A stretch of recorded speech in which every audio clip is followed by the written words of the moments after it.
My parents did not keep the land. They ended up losing the land by not paying taxes because they hated Live Oak. They used to have to go there during the summer to make their money for school, and they hated it. They didn't want to do slave work. So they didn't understand the value in keeping that property. And as I'm researching, um, back when sharecropping was going on, over almost 1 million Black people owned land in America. Now there's only about 40 something thousand Black farmers. And it's sad because when me and you running this network, you know this person, connect with them. Magic happens every time. And unfortunately, I think that a lot of us in the Black community, we don't really capitalize on social capital, because I'm telling you, other communities, they are driving each other up the ladder just by, oh, you know my uncle? Oh, you know my cousin? Facts. Oh, the CEO of this company. Oh, you can get an internship over there. Oh, we go golfing together. Oh, we go, and we have to build our social capital. I'm not just talking about, oh, say hi on Facebook. Connect with people that you want to be in the same industry with. Okay, a lot of people and we all know that hurt people hurt people. So I knew that I needed help, but to kind of go into the second question, as Vanessa was saying, I'm Jamaican, and my daddy was born in 1939 in Jamaica at that. So mental health ain't no mental health.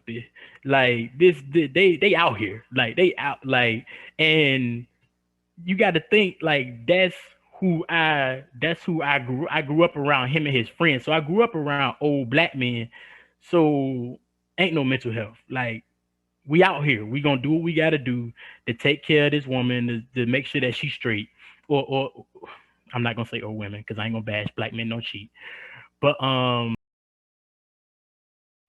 that's, you know what, that is true. But now I'm like knee deep into this. So now I'm like, how do I bring in an owl? How do I now I'm getting real deep. Like, when you watch how there's this the tiniest farm or something like that on YouTube, if I will put out the link. It is amazing how they designed this farm for the kind of like the ecosystem of animals to take care of the pests. So when they had this vole rodent issue, they brought in owls, and the owls killed like 40, or more animals a night. I'm trying to bring an owl into my backyard. And Hollywood told me straight up to my face, like, you're too big, you're too dark skinned to make it, to be successful in this arena. And I said, like, to my face, like, really? And I was like, oh, okay. So I'm like, okay. So I had to process some things. So I was like, okay, like, what do you do next? Like, what do you do with that information when somebody's like, blatantly in your face telling you this? And this is before Gabourey Sabidide, before the Moniques, before all of that. So I'm like, okay. I still went out to, like, I worked. I was working. I moved out there. I became a researcher for the union. That I don't want to live like that. Nothing more, nothing less. I just don't want to live like that. I don't want to be angry. I don't want to be upset every day. I don't want to be anxious every time I'm in the room with my partner. Like, that's not what love to me is. And a minor miscommunication on just like household stuff can just get people, relationships, love, whatever, to a point to where you can cross the line. And before I crossed the line, I had to go. Like, I didn't grow up seeing that. Like, there wasn't a man there. So I didn't see that. So I knew, like, that's not the route I want to go. And that's kind of been my story all throughout my life. As a teenager, not domestically, but just arguing with your girlfriend when you're 20. Like, what are you arguing for?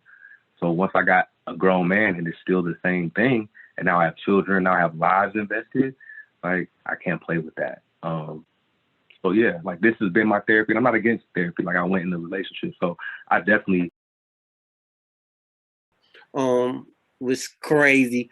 So I fell into a big thing of depression, which almost led to attempted suicide. My mom was like, "You got to get a garden.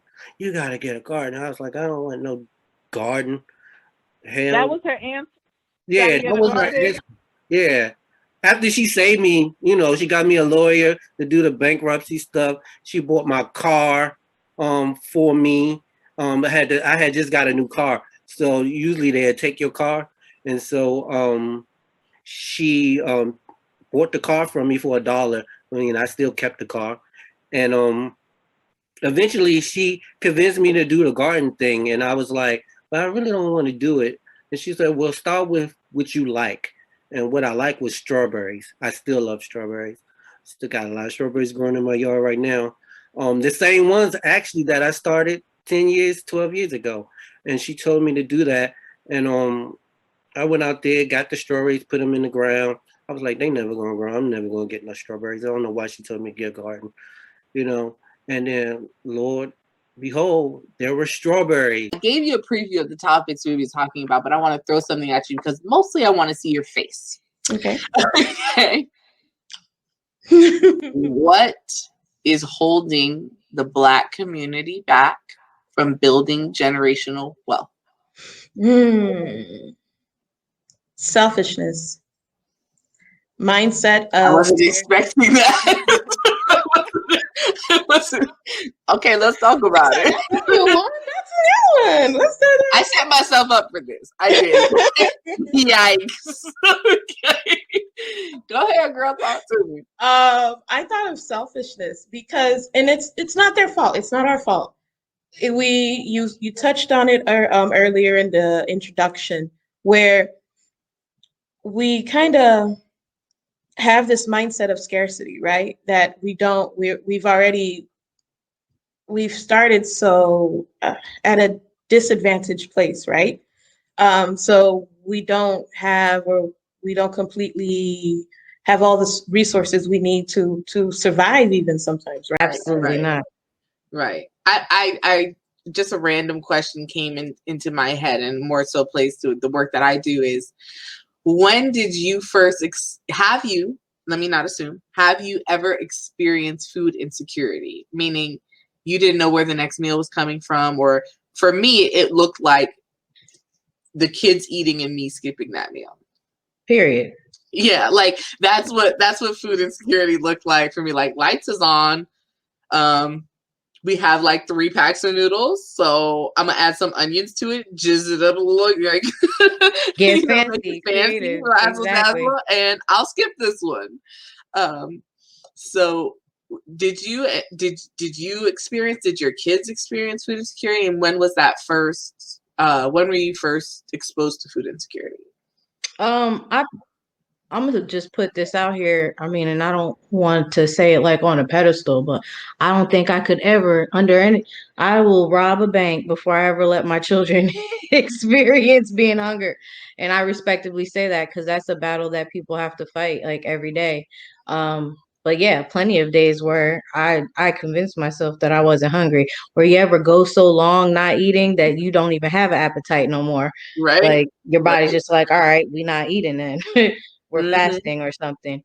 We're fasting. Okay, she said we're fasting, guys. We're cool. fasting. Like, gotta put a positive spin on it. So no, I'm on a diet. I don't need it. I'm good. I'm good. I'm good. I'm all the way straight. That water, I'm full. You feel Did me? You taste that water?